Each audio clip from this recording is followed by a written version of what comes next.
Muito bem, hora de falar com o Dr. Mauro César Martins. Bem-vindo mais uma vez, Dr. Mauro. Muito obrigado a você e todos os seus telespectadores e Bom, a ouvintes. gente tem recebido muitas pessoas que estão ouvindo, acompanhando. Vamos mandar aquele abraço especial para essas pessoas, né? Realmente, o Toninho Carrion, o Toninho Alfaiate, eu cheguei agora em pelo menos uns 5, 6 lugares hoje, todos eles fazendo comentários que estão ouvindo a Mix e os nossos comentários em especial. Na Lotérica, foi na também, Lotérica agora também. Pessoal do Esquina Café lá, aquele café delicioso lá. Também tão do sempre Esquina, ligados. ali na...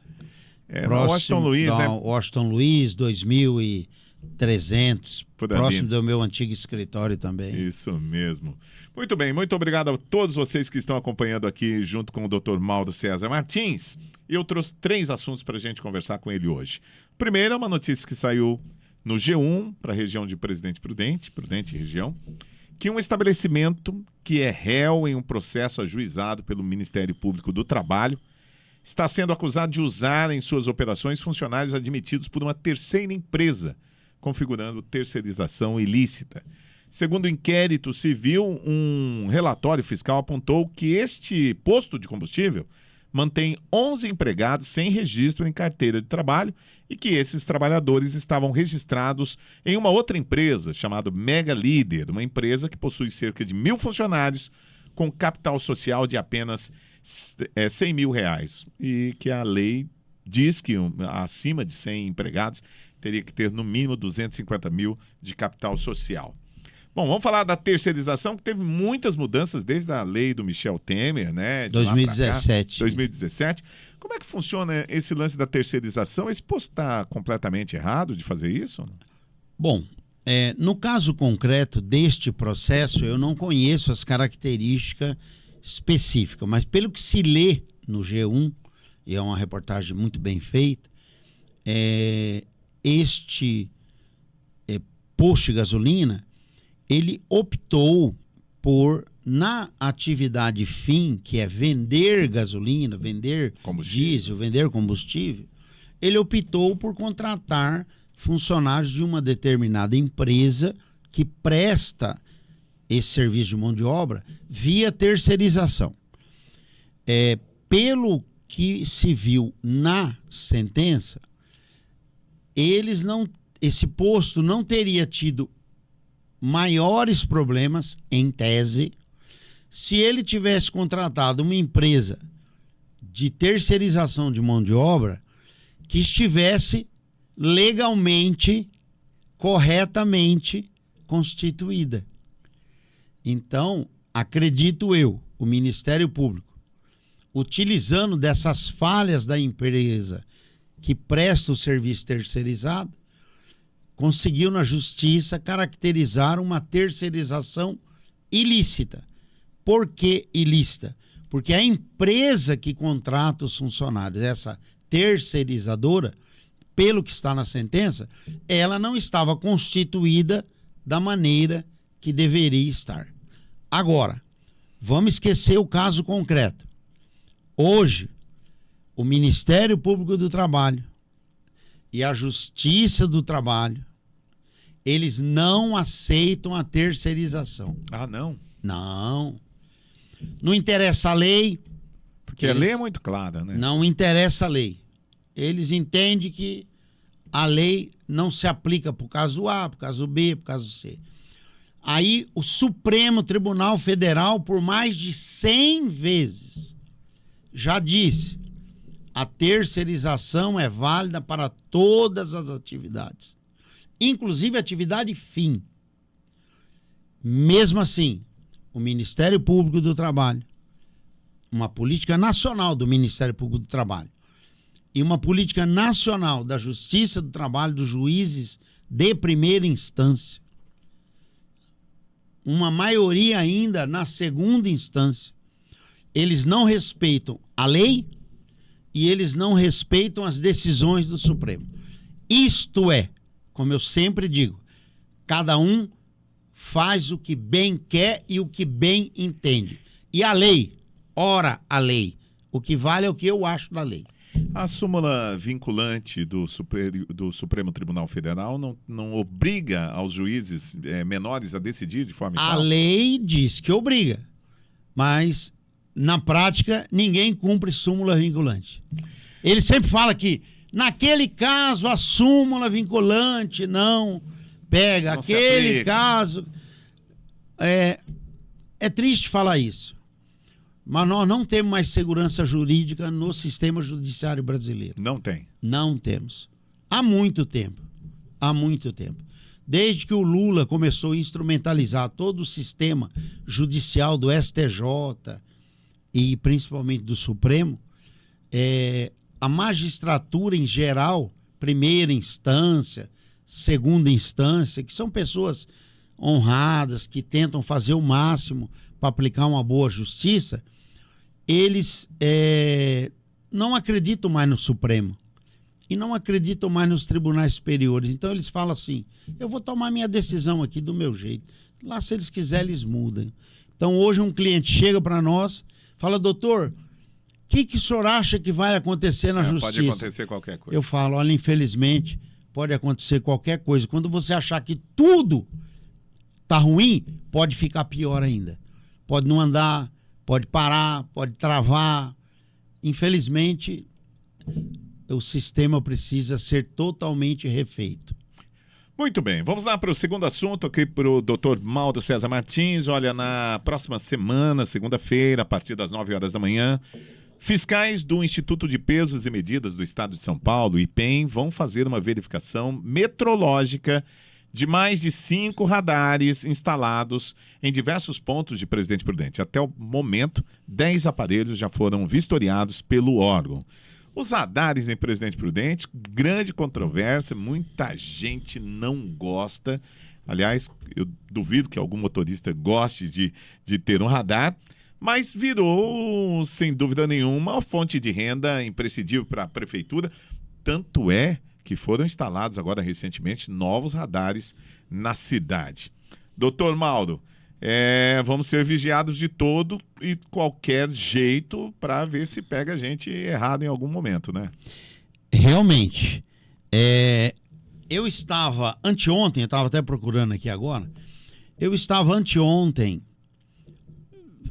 verificando as redes sociais e eu vi uma postagem de um vereador da cidade de Bauru reclamando de uma empresa Teletec, Talente, alguma coisa assim, que instala os radares lá. Então lá ele diz que os radares estão completamente corrompidos a favor de uma arrecadação contra a população de Bauru. E ele também citou Marília, que é a mesma empresa que está em Bauru. Uhum. E eu fiquei de ver se era a mesma empresa que está em Prudente, mas eu não tive tempo. Então vamos à notícia. Semana retrasada eram 6 radares verificados. Pelo que se constou, a maioria estava com problema. Uhum. Tanto estava com problema que tinha um monte de radar desligado em Prudente. Porque não tinha sido aferido. Enfim, uma série de coisas. Para você ver que tudo isso é nebuloso, né? Tudo é algo que conspira contra o cidadão prudentino. E agora mais 5. Então, nós não sabemos transparentemente nada sobre radares de Prudente.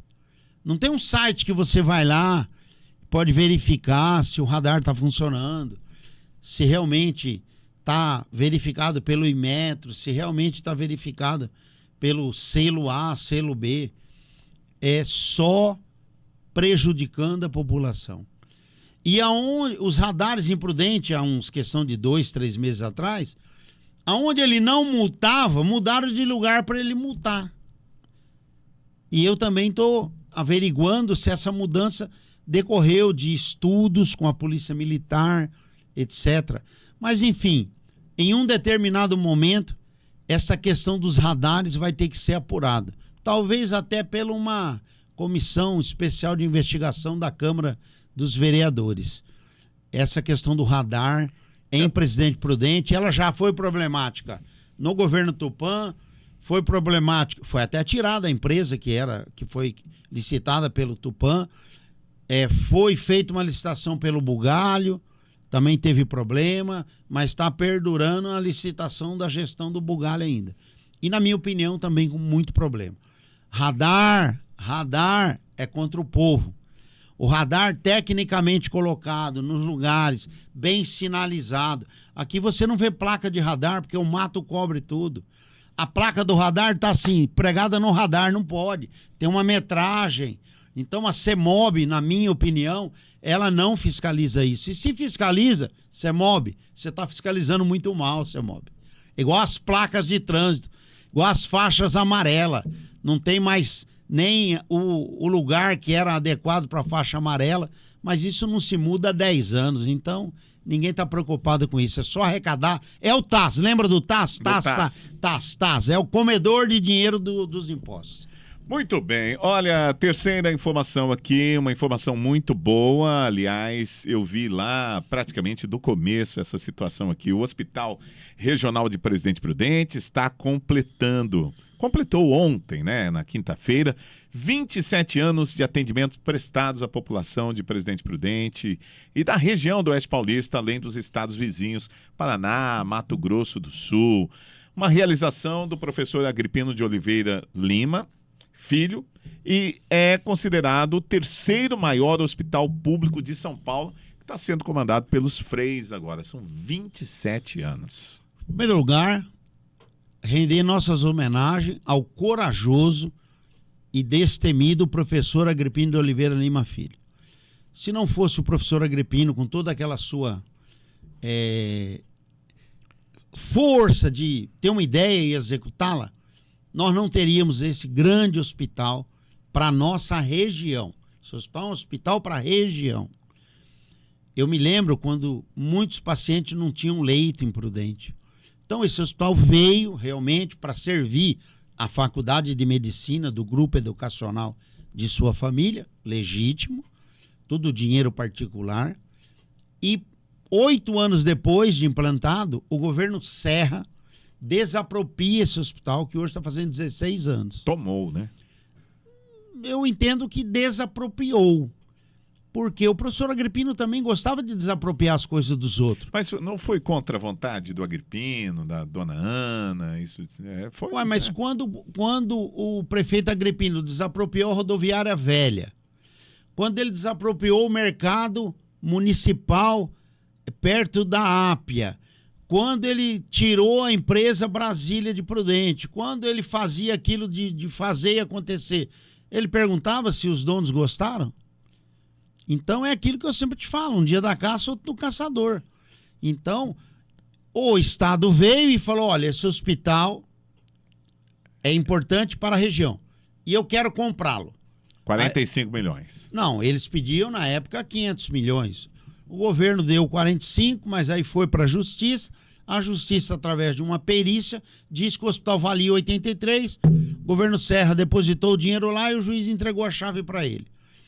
E, na minha opinião, para o Noeste, não, quem sou eu para falar da universidade, foi a melhor coisa da vida dela. Porque ela gastava, naquela época, 16 anos atrás, 2 milhões de reais por mês para bancar aquele hospital. Veja aí, o Hospital de Esperança não consegue se manter, porque a coisa mais difícil que existe é manter o setor da saúde. E eles negociaram entre o Estado, o governo Serra, e o professor Agripino, que o hospital, que a Faculdade de Medicina continuaria utilizando do hospital tudo, absolutamente sem custo nenhum. Foi uma coisa boa, então? Uma coisa boa para o município e uma coisa boa para o hospital. Aí veio a ONG dos Freis, que perduram até hoje com contrato de concessão de uma organização social para cuidar, que, na minha opinião, já foi objeto de críticas, inclusive aqui. Uhum. Tanto é que o Frei que administrava saiu recentemente e veio um novo Frei aí, que eu sugiro que você o convide para ele participar de um podcast. Vou chamar, sim. Porque é muito importante, porque realmente hoje o hospital não comporta mais doente, os leitos estão lotados, os equipamentos sucateados, tudo velho, quebrado, e uma série de problemas, falta funcionário, é muito doente para o hospital. E tem que ampliar os leitos, tem que dobrar esses leitos. E os freios estão aqui só para manutenção.